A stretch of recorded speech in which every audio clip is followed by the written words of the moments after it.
Bonjour et bienvenue à l'émission Dernière Minute, volet Chronique Voyage. Je me présente à vous, je suis Cynthia Laparie-Labelle, directrice et également conseillère en voyage auprès de Club Voyage Raymond Potvin. Sujet du jour, la Chine, le pays en fait des 4 plus anciennes civilisations. Ce pays aux paysages multiples avec ses monuments historiques, son siècle ancestral. On a toute une chronique aujourd'hui qu'on vous propose. Et pour nous en parler davantage, on aura Mélanie Fortier, la déléguée commerciale chez Tours Chanteclair, qui nous en parlera et qui nous donnera envie, j'en suis sûre, de partir pour la Chine.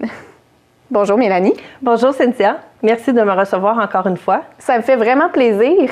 Donc, en fait, pour les gens, on a de la muraille de Chine à Shanghai pour ses gratte-ciels.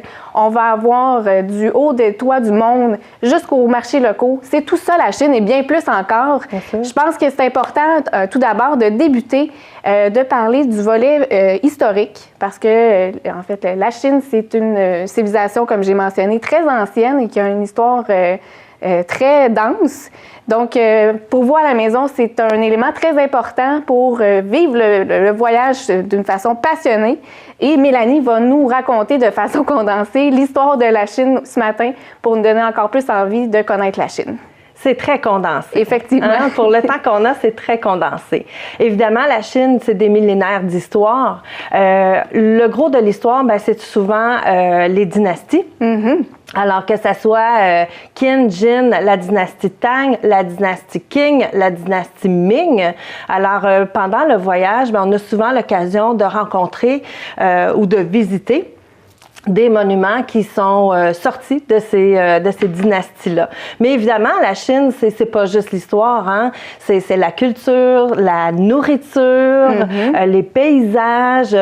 C'est un gros dépaysement. Effectivement. Pour vivre un dépaysement total, parce qu'on a une multitude de choses à visiter, côté exotique, avec tout ça, la Chine pourra vous charmer. Tu parles de gastronomie, Mélanie. Oui. Je suis sûre que tu as des plats typiques à nous proposer qui nous donnera l'eau à la bouche. Il y a toujours 2 plats qui sont très typiques qu'on retrouve dans les circuits. Quand on se retrouve à Beijing, c'est l'endroit où le canard laqué a commencé. Donc, évidemment, on a toujours un souper au canard laqué qui est inclus. Donc, c'est un canard qui est cuit et qui est tourné dans un miel brûlé. Alors, très typique de la région. Et aussi, le fameux ravioli chinois que nous, on connaît plus sous le nom de dumpling. Alors, ces fameuses petites bouchées de pâte cuite vapeur, fourrées de viande ou de légumes, servi en Chine sur toutes sortes de formes. On peut même recevoir un dumpling en forme de canard. Ils sont très fantaisistes, ces Chinois. Tout à fait. L'art est partout. Oui, même dans la cuisine. On a, en fait, il faut, je pense, sur une base coup de cœur, parler des incontournables que vous allez visiter lors des circuits de Tours Chanteclair dans les grandes villes majeures. Pourrais-tu nous en proposer, s'il te plaît? Mes 2 grands coups de cœur, parce que le temps nous permet seulement que 2 probablement. Mes 2 grands coups de cœur, c'est la première, la muraille de Chine. Évidemment, tout le monde connaît, hein, on va sur l'ordinateur, on Google la Chine et c'est souvent les premières images qu'on va voir ressortir, c'est la muraille. La muraille qui est très intéressante à découvrir. Très belle structure qui a été construite 300 ans avant Jésus-Christ, donc ça date. Et qui tient encore, on doit le dire. Qui tient encore, qu'on peut monter et sans avoir peur que ça s'écroule. Tout à fait. Il faut savoir que c'est quand même 6000 km de muraille de Chine qui est encore debout, si on veut. Mais les études montrent que la muraille aurait pu aller jusqu'à 21 000 km au total, avec les endroits où elle est maintenant détruite et les points naturels. Fait que c'est une belle grande visite à faire. C'est un attrait majeur. Exactement. Et mon deuxième? Oui, le deuxième coup de cœur. Mon deuxième, évidemment, c'est le fameux tombeau à Xi'an. Le tombeau des 6000 soldats de terre cuite qu'on retrouve. Encore là, comme je disais au début, on va voir pendant les visites des vestiges de dynastie. Alors ici, c'est la dynastie Qin qu'on retrouve. Alors, c'est l'empereur de la dynastie Qin. Et le tombeau est vraiment immense. Donc, c'est 6000 soldats grandeur nature qu'on voit là, chacun différent. On dit que ça représenterait vraiment ces soldats. OK. Pendant sa dynastie. Alors, et puis quand on visite, il faut quand même imaginer que chacun des soldats avait sa propre arme en bronze. Donc, c'est vraiment quelque chose qui a été fait très grandiose. Et si bien conservé encore. Oui, bien, découverte seulement en 1974, donc quand même, oui, très belle conservation, belle découverte qui a été faite. Et encore là, les études, les scientifiques essaient de se prononcer parce que semblerait que ce site là serait le tombeau complet, serait sur 56 km carrés. Donc, quand même. Et si on voulait découvrir tout ça, bien, c'est déplacer 12 villes et des industries. Ce qui se fait plus ou moins. Donc, lors de votre visite, vous allez voir quelque chose d'assez impressionnant. J'imagine que l'atmosphère, un peu comme quand on va au Vatican, doit être présente, cette énergie. Tout à fait. Puis on se retrouve dans une ancienne cité impériale. Fait que juste même la ville et tout ça, oui, effectivement. La Chine, c'est un pays qui est quand même très peuplé aussi, hein, faut pas l'oublier.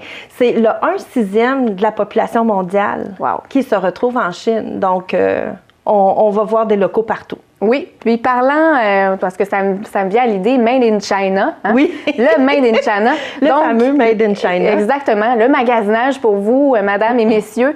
Quoi se procurer lors de notre passage en Chine, Mélanie? Écoute, il y a plusieurs choses, hein, parce qu'on dit c'est Made in China. Fait que tous les petits trucs technologiques, les trucs de plastique et tout ça, on peut les retrouver, mais également la soie. Oui. Donc, la soie, les lampes de soie aussi. Beaucoup de gens se rapportent des lampes de soie pour le décor à la maison, sont magnifiques. Il y a aussi la calligraphie. Oui. Hein? Donc, des trucs calligraphiés. Très typique asiatique, la calligraphie. La calligraphie, effectivement, très asiatique. Vous ramenez votre nom ou votre pensée du jour que vous allez pouvoir exposer à la maison. Donc, très beau souvenir. Tout à fait. Et on parle magasinage. Donc, pour la Chine, c'est un pays qui est quand même assez loin, qu'on veut pas, en fait, qu'on prévoit faire une fois dans sa vie. Donc, il faut bien le prévoir. Oui. Pour toi, Mélanie, chez vous, c'est quoi vos forces dans vos circuits? Ce qu'il faut bien regarder quand on commence à regarder pour un voyage en Chine, à la base, moi je le dis souvent, c'est la grosseur du groupe. Hein? Donc, plusieurs fournisseurs de voyage vont vous offrir des groupes à 50 personnes. Chez Tour Chanteclair, nous sommes que 32.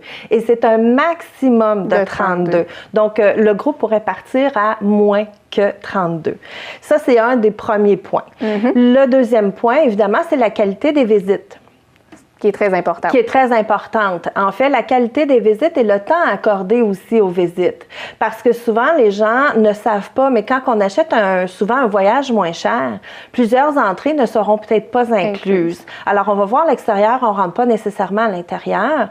Ça nous donne plus de temps, souvent, pour magasiner quand on prend un voyage moins cher.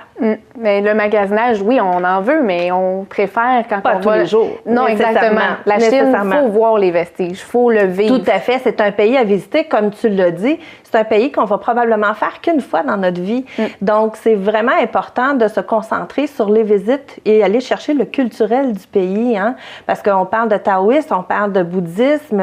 Donc, il faut aller chercher toute cette culture-là. En effet, avec les guides locaux francophones que vous avez dans vos circuits. Tout à fait. On parlait de la muraille tout à l'heure. Je pense que vous avez une belle particularité aussi. Exactement. Une autre des différences qu'on a chez Tour Chanteclair dans nos deux circuits, c'est qu'au niveau de la muraille de Chine, en fait, quand on regarde les images de la muraille, on voit un bout de muraille, puis on voit toujours une tour, hein, qu'on appelle un poste. Alors, Tour Chanteclair va à des postes qui sont beaucoup moins achalandés. Donc, des postes où il y a moins de fournisseurs qui vont là, et au lieu du poste premier que tout le monde utilise. Ce qui fait que la visite est beaucoup plus agréable sur la muraille. Il y a moins de monde. Moins d'achalandage. Il y a beaucoup moins de monde, mais ça fait qu'il y a beaucoup moins de monde sur les photos aussi. Hein? On veut toujours des belles photos cartes postales quand on voyage dans ces pays-là. Le fait d'avoir moins de monde sur la photo, je pense que ça rend le voyage agréable. Mais déjà, en partant d'avoir un petit groupe, plus petit groupe, la qualité du voyage, elle est là, l'ambiance est là. Ça facilite l'accès à certains sites, puis à la proximité avec le guide. Tout à fait, tout à fait. Donc, la Chine, c'est la muraille, c'est des palais, c'est des temples, c'est des Bouddhas géants, c'est des tunnels, c'est des cités anciennes fortifiées, c'est des villages de pierre et beaucoup plus. On a aussi des nouvelles villes avec ces gratte-ciels. Permettez-vous la Chine. Faites confiance à Tour Chanteclair qui saura réaliser votre rêve pour vous, hein, de ce voyage de rêve. Donc, merci à toi, Mélanie, de t'avoir prêté au jeu ce matin et de nous avoir fait connaître davantage sur la Chine. C'est sûr que c'est très court, mais sachez qu'on est toujours disponible pour vous donner plus d'informations en dehors de la chronique, évidemment. Donc, merci à toi, Mélanie. C'est moi qui te remercie, Cynthia. Ça fait un grand plaisir. Bien, pour nous aussi. Et pour vous, à la maison, je vous donne un rendez-vous dans 2 semaines pour une autre chronique signée Cynthia qui sera spéciale et qui vous fera visiter un autre coin de paradis. Merci à vous et bonne semaine.